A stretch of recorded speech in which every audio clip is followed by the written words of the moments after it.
Welcome to the From Busy to Rich podcast. This podcast exists to inspire advisors like you to increase your profitability and your quality of life, but not just for you, also for those that you serve. You know, your company and the results you get from your daily work will never change until you change. See, you know that you can't become something different unless you transform your thinking and your actions, which is why Wes created his signature program called Transform University. In this 11-session program, Wes teaches you how to do things like developing a mature simplicity, where you do less things more efficiently. And yes, this will require you to do things differently. And while it's true that different isn't better, better does require that you do things different. This program will teach you how to close business more often. It'll teach you how to create a natural recurring referral stream.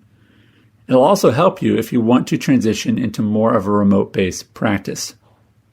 Lastly, it helps you build out an ideal calendar, not just for you, but also for your team. It can do all of this in 11 remote sessions, as well as a one-day in-person event in Austin.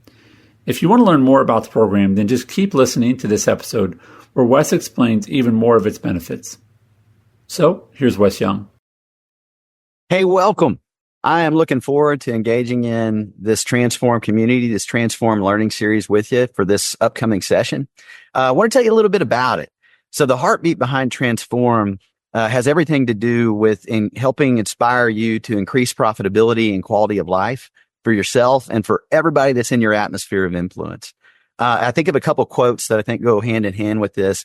One is by a guy named Richard Koch, and he said, it's not the shortage of time that should bother us, but rather our tendency to use our time in low quality ways. The other quote that comes to mind is one by Ben Feldman that I kind of updated and modified. It says, we come to this business in a state of starry-eyed enthusiasm, and then we educate ourselves to a place of sophisticated confusion. You ever been there? And hopefully with the right intention and the right effort and the right mindset, we can emerge to the other side of mature simplicity. So my hope for you and for all those that are going to be joining us on this journey is I want you to emerge to your next level of mature simplicity, wherever that is for you today, wherever it is. If you've been in this business a long time or a short period of time, what is your next level of mature simplicity? I want you to use your time in super high quality ways. And most of all, I want everybody that's in your atmosphere of influence to be inspired to increase their profitability and their quality of life. And so to do that, we cover a bunch of ground in Transform. I'm gonna give you some visuals here in a second, and we'll kind of walk through those things. But I want to tell you a quick story, because there is a mindset that exists out there that we spend the entire theme. You'll hear this throughout all the sessions, the 11 sessions that we do remotely, and then even in the deep dive that we have in Austin. But that theme has to do with this transformational mindset that while different isn't always better, better is always different. And because all of us have been to classes, all of us have taken, read books and taken a lot of ideas away that we thought this would really be helpful. What we touch on here is not just all these great ideas, but why don't we do them consistently? Because if you're like me, you've probably walked away from a meeting or read a book and kind of a year later went and revisited your notes and were like, why didn't we get all that stuff done? Why didn't we accomplish that? A transformational lifestyle is what's required, because here's what happens. So great story. My dad, he was an operations director for a large franchise of Blockbuster videos. And I remember him telling me in the early 2000s, he said, I think our days are numbered. And later I would kind of learn more about the story, but I read the book. If you hadn't read the book, No Rules Rules, it's a great book. And it talks about the Netflix Blockbuster story, because back in 2000, Netflix came to Blockbuster. They were then a fledgling startup company. Netflix was. Blockbuster was a $6 billion organization with over 9,000 stores across the country. And Netflix said, hey, we've got this idea. We've got proof of concept. That's back when they were mailing through the U.S. postal system DVDs to their subscriber base. And they had a subscriber base and proof of concept. They said, we would like to run Blockbuster online division. And we got a future for this. They kind of cast their vision, and we brand it with the Blockbuster name and take this over. And they said, well, how much will Blockbuster, Aniaco at the time was the CEO, how much would Blockbuster have to pay for Netflix? And they said $50 million. And Blockbuster flatly declined. They said, we're the giants in our industry. We believe the future is going to be brick and mortar stores. We know that online we'll maybe test that stuff if it's actually going to have any weight behind it. Who wouldn't want to keep going to a video store? Look how successful we've been. And by the way, if we wanted to do that, we'd probably just do it ourselves because we're pretty smart at what we do. And here's the deal. They were smart. They were very smart, and they built a really successful organization. The issue they had is what all of us have, this tendency to defend our existing set of habits, to defend the way we've always done it, to defend our historical way of making progress. And what ended up happening, as you probably know the story and are familiar with it, is 10 years later, Blockbuster declared bankruptcy, and Netflix was a $9.3 billion company. Today, I think they're over a $250 billion company. And the difference between the two is this transformational mindset. And so as you think about this with me, our greatest opportunities to recognize our future possibilities is not about abandoning your normal or rejecting new. It's about keeping tension between the two. It's about a life of transformation that while different isn't always better, better is always different. And in order to do that, we have to have and maintain and keep strong this normalize the new mentality. No matter what it is you're learning, whether you're going to a council meeting, reading a book, or you're engaging in the Transform Learning Series, this is just a critical fundamental muscle that we can build, we can be aware of, and we can be aware of the things that cause us to go in the other direction. Because the gravitational pull of all people and all organizations is to defend our existing set of habits. And I want you to think about this with me for a second. I want to show you a visual. Let me bring up my screen here. So if you think about our normal and our new as it relates to what we do every day, your normal, by the way, you can do that on autopilot. Your normal is all these things. It's your current way of going about making progress. So it's your beliefs, your perspectives, the self-image you have, habits, processes, and procedures you operate with, your presence or appearance, your competencies and character that you move with currently, all the narratives you use, right, to move people from one place to the next, the team that you've surrounded yourself with, the market and memberships you belong to, products and services you engage with, technology, education, training. You could go deep and cut this list up all kinds of ways, but all of us, if I was to follow you around and audit your life, or you were to follow me around and audit my life, you could figure out what is my normal, what is my current and historical way of going about making progress in business or in any area of life. And then everybody can have a new. A new is simply a transformed way of doing all that same stuff, of making progress. And as we've said from the beginning here, our greatest opportunity to recognize our future possibilities, not about abandoning your normal or rejecting new, but keeping tension healthy between the two. So in Transform, one of the common themes you're going to hear over and over again to keep this fresh, keep this muscle going, is that normal and new mentality, to where we don't find ourselves in a position where we're defending our existing set of habits, which is the gravitational pull, but rather taking the best of the past and bringing it into a new future, a new present, challenging it with new ideas that help us become capable of increasing profitability and quality of life, using our time in high quality ways, and actually reaching that next level of mature simplicity. So a couple ways to think about this that you'll bump into, and then we'll move on to the rest of what we hear in the Transform Learning Series, is fear. Fear is one of those reasons, because this is a legit reason that we often defend our existing set of habits, isn't it? Because I said earlier, different isn't always better, but better is always different. It's the first part of this statement that's scary, isn't it? Like, different isn't always better. And one thing I know about you is you want things to be better. You want to make tomorrow better than it is today better than it was yesterday. You can't help it. It's innate in the human condition. And I love that. As much as we want things to be better, what we certainly don't want to do is have things go backwards or atrophy or get worse, because we've all tried stuff, and you could tell me your story, and I could tell you lots of stories about things we tried that did not work. And so for our lives, for your life, we just have to understand that if we're in a normalize the new mentality, one of the fears that's going to prevent us from actually leaning in and seeing and seizing new opportunities and getting rid of some of those old ones maybe aren't serving us anymore, is if I do it different, will things get worse? Because I know I need to do different to make it better, but different isn't always better. But because you're smart, better is always different. And one of the things we find, if you want to, definition of insanity is keep doing the same thing over and over again and expect better results.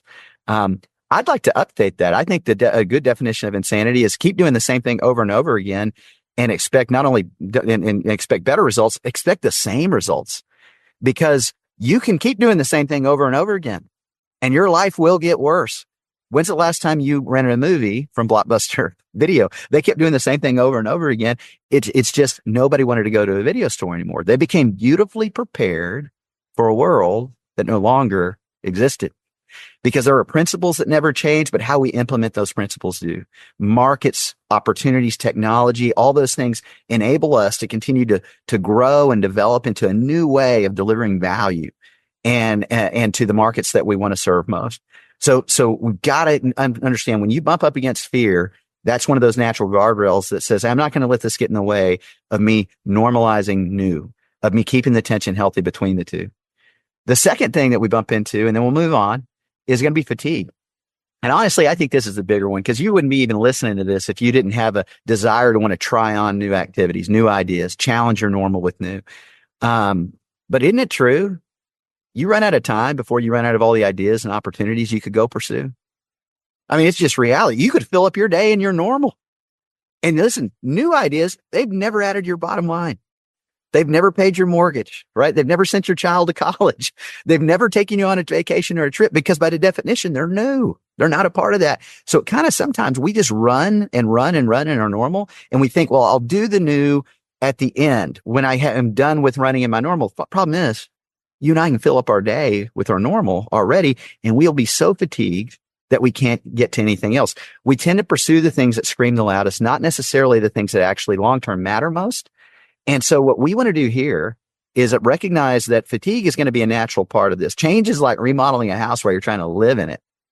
It's messy. It's inconvenient temporarily. And temporarily, it would have been better for you to just leave things the way they were because there's a cost to change, isn't there? But boy, there's a great cost not to. Because you and I both know we don't want to be beautifully prepared for a world that no longer exists, and better is possible. And for better to exist, different has to come into play for us to break through that ceiling of complexity, get to our next level of mature simplicity, use our time in the highest quality ways. So both of these things we're going to deal with throughout the learning series and give you some tools and tips that just help you recognize these things when they appear, because they aren't going away. But when you know about them, when you're aware, you can all of a sudden make decisions that are going to make them irrelevant to the future growth that you're capable of pursuing. Because again, your greatest opportunity to recognize your future possibilities, not about abandoning your normal or rejecting new, but keeping the tension healthy between the two. So let's talk. I want to escape out of here for a second and bring it back to the main screen here. Bring it back up here. So a couple other things. So that's like the theme of the whole thing. But here's where we're going, because here's the tangible meat that I want you to actually be able to apply. First is we're going to create for you an annual engagement process that is so attractive, that clients are not only going to want to come aboard, but they're going to want to stay aboard in a holistic, fee-based annual retainer relationship.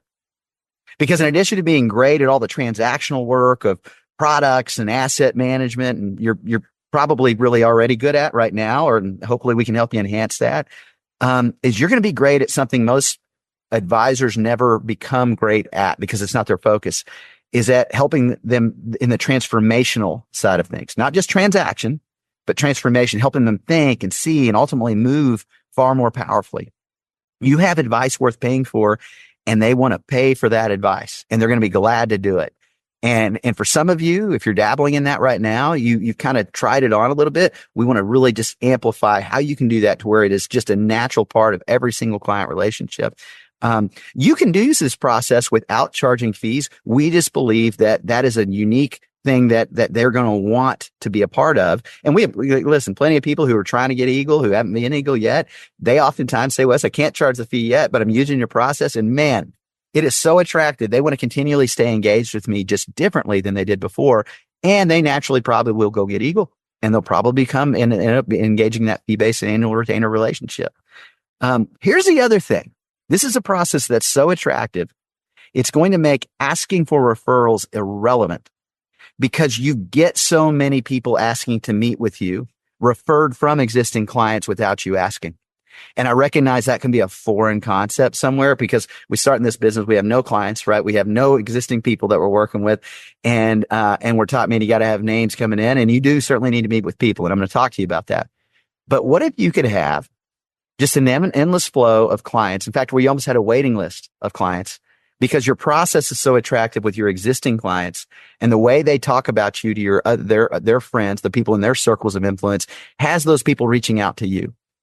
If you could have that, wouldn't you rather have that than you having to go ask for meetings? And I'm not saying stop asking for meetings. That is not what I want you to hear here.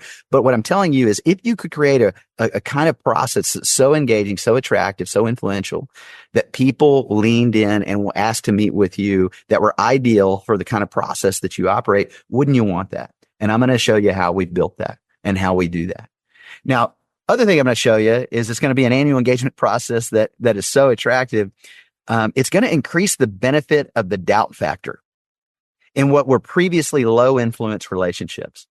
So you know what I'm talking about. In fact, probably early on, you have a lot more of these than you will later on. But, we have low influence with certain people that we would like to meet with that maybe aren't asking us for a meeting. And certainly if you don't have enough people coming to you, then you have to ask for meetings. I'm going to show you a part of our process that's so attractive that increases dramatically your benefit of the doubt factor, where they're like, I want to meet with Wes. In fact, I want to lean in. In fact, the kind of clients we're looking for, honestly, aren't they doing pretty good without us? I mean, really, their life's pretty good. They've got good things going on. And guess what? They have a normal already that doesn't include you yet. And at best, you can represent a positive interruption to their normal. So I'm going to give you ways that our process and our engagement with people who are outside of our financial influence level, where they just want to lean in.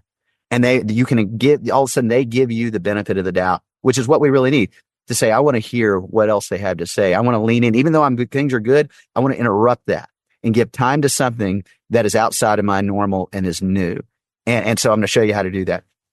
Here's the other thing we're going to do. We are going to help you see and seize new areas of opportunity. I'm going to give you a couple examples of that. One is in the area of tax. Of income tax, to make you tax aware. We like to say we're going to go through several narrative ideas that all of a sudden are going to give you a different kind of influence with clients that you might not have previously had. And what I mean by that, let me give you an example, is when maybe you are able to begin to speak to people in a way where you're telling them like examples of, hey, did you know that you own this family business, and do you pay your kids? And they're going to say, what do you mean by pay my kids? You're going to get, I pay for their golf, their band, their food, their car, insurance, all these things. And say, yeah, but did you know if they work for your business at all, you can pay your child almost $15,000 a year. And in your LLC, you don't pay, you get a tax deduction at your tax bracket of 37%. They don't pick it up as income because they're below the exemption amount. And you don't even have to pay payroll tax if you're a pass-through entity of like an LLC. So now they then go pay for all their extracurricular activities and golf and, band and soccer and all those things. But they do it with money that you normally would have had to pay tax on first and then do it. So that's going to put anywhere, depending on how many kids you have, let's just say it's one, at least $5,000 to $6,000 of money that was unnecessarily going away to the IRS back to your own retained earnings. Let's talk to your CPA and see if we can do this. You're just aware of things that you're going to coordinate with the CPA. And we're going to make you aware of a lot of things that outside of just the standard stuff that you're aware of tax. Like you put money in an IRA, you get a deduction. Every financial advisor talks about that. What if you can create new money that then, by the way, you can go put into a plan for them and help them reach their goals faster just by being aware of things? You can communicate with their CPA and see if they can do it. We're going to open that up for you. I'm going to give you a whole narrative checklist. Also in the area of estate planning. For many of you, maybe that's an area you just haven't dealt a lot in or you don't feel super familiar with. I'm going to give you a 10-minute conversation that you can have, and you can help, that we put in place millions and millions and millions and millions of dollars of premium that ultimately that it resulted from, because it's a great educational discussion around how the tax system works as it relates to estate tax and all the things you can do to navigate around that I've sat down with people that are worth $500 million, and I've sat down with people that are worth $50 million and $20 million that they lean into and they get real quickly. And it just makes so much sense of why they would want to move in a certain direction. So we're going to demystify a lot of things that maybe you're like, well, God, how do you even start that conversation? Because there's so many strategies and tactics, and there are, right? There's hundreds of thousands of combinations of opportunities out there. We're going to make this mature simplicity. We're going to show you how we do that. The other thing we're going to do is optimize your organization and structure capabilities. And let me speak to this for just a second. So I want you to think, like bicycles are organized the same. They have two wheels, they have handlebars, they have a sprocket system, seat. You can have, if it had three wheels, it wouldn't be the organization of a bicycle, right? It'd be the organization of a tricycle. If it had four wheels and a motor, it'd be the organization of a car. So you can have two bicycles that are organized the same, but they're structured differently. And here's what I mean by that is one of them may have tires that are really hard and smooth, good for going on flat surfaces really fast. The other may have really thick, knobby tires that are soft, good for going off road. Neither one is bad or wrong. Okay. One is just more relevant for a given environment than the other. A tricycle versus a bicycle is not bad or wrong. One is just more relevant for a particular capacity of a rider than the other. And here's what we want you to know is as you navigate all these things we're going to be talking about, we're going to give you processes and systems to help you think through what in your organization, what is it time for an organizational upgrade? And what does that actually look like and mean based on where you are today? What is it? Does it just need some restructuring? And what does that look like? Because there's going to be a whole parking lot of ideas that you're going to be getting as we go through all the ways we do our process, the narratives we use, back-end systems that we use. And we're going to show you a way that you can layer these things in an appropriate cycle. So you're not trying to jump from a tricycle to an airplane. But if you're already in the airplane, how do you build out a bigger airplane that takes you further faster? So we're going to show you these things, give you mindsets around it. We're going to talk a lot about team awareness and development, your unique ability that Dan Sullivan talks about, how you can take assessments that'll actually help you understand yourself and your team better and then work together, and actually how you can hire that next person that may be the best person to join the team, how you can move people around on the bus to maximize their gifts and abilities. We're going to give you tools that help us do that to help you grow and consistently move into the future that you're trying to create. We're going to talk about technology. As you know, we're almost 100%. I would never say 100% because we still see people on location occasionally. But 10 years ago, well before COVID, we were a completely remote team and most of our client meetings happen remotely. Now, this process works if you want to show up in a brick and mortar too. So it's not exclusive of that. I just like and think a lot of times if that's been your default, this is a great way where you can expand opportunity and ideas. If you want people to still come into the brick and mortar or you go to them, that's fine too. It still works. But we're also going to talk about technology tips and tricks that just make your life better and easier. That because technology moves so quickly, you might not be aware of some of these things and you might be suffering unnecessarily or just using your time in a low quality way that could be easily updated and upgraded and replaced. So we're going to go through these kind of things with you. We're going to give you a narratives checklist. And this is a big one, guys. There are hundreds of thousands of combinations of planning ideas out there. And so what we have as we're preparing for meetings is we have a narratives checklist that sits next to me on a side computer screen when we're preparing for the strategy sessions we're going into, that it serves as almost like a pilot's checklist to go, does this apply? Does this apply? Does this apply? Does this apply? Or if you think about it, what a painter might use to have all the colors that are available ready for them to go. They're not sitting there using administrative energy thinking what colors are available. They have them all right there. They're using creative energy to go, how do I create a beautiful picture with this particular set of circumstances? A narratives checklist is all these different ideas that may apply, and they're well categorized, both in income tax and estate planning, in asset management. If you're a W-2 employee, if you're a business owner, all these different possible strategies, tactics, ideas, opportunities.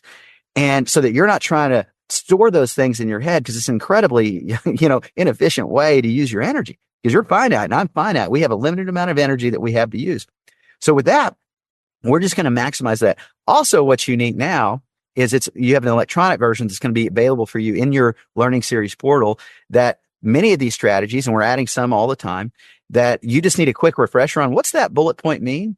You click that strategy and then you have me giving you a 2-minute explanation of how I would say it to a client. So these things are really powerful, really useful. Again, trying to get you to that next level of mature simplicity, increase your profitability and quality of life, use your time in high quality ways. Last area I'll talk about, and then I'm going to kind of just wrap this up for today. Ideal calendar and ideal year. We're going to talk to you about a cadence that will help bring harmony and help you and your team play beautiful music together, because you can have the best band in the world and best instrument players in the world. But if everybody's singing a different song, or playing a different song, or playing the same song at a different rhythm or different pace, sounds like noise. Does your life with your team ever feel like noise?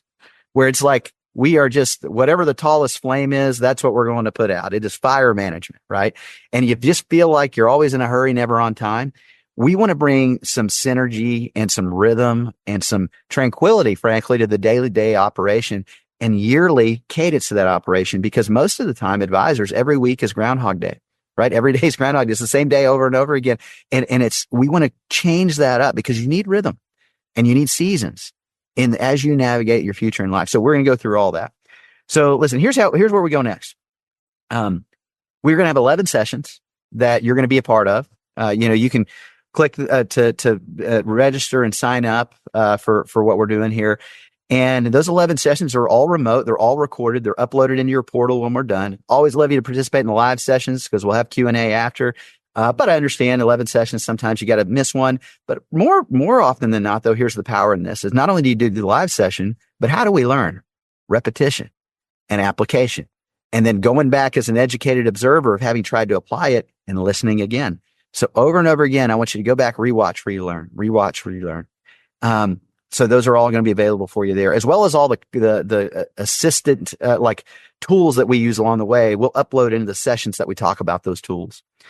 Then we're going to have a deep dive session, which is like day-long fun. Of course, all this is optional, but we really love you to come here in Austin, where you come down. We do a meet and greet the night before. You get to be with people that have been part of all this learning the same time you have.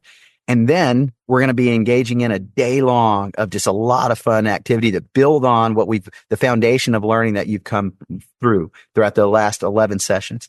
Everybody walks away. It's a capstone piece. It's a highlight. A lot of good study groups come out of that. A lot of good people that form those along the way and are still going strong. So, love to have you. Love you to be a part of what we're doing here. Because my heart for you in all this is I want you to use your time in high quality ways. I want you to emerge to your next level of mature simplicity. And most of all, I just want you to have an atmosphere of influence that everywhere you go, you're just increasing profitability and quality of life for yourself and all those that are a part of your life. Hope you join us. Well, thank you for listening to today's episode about Transform University. You just need to go to wesyounglive.com. That's wesyounglive.com to register for the next upcoming training. Thanks for listening.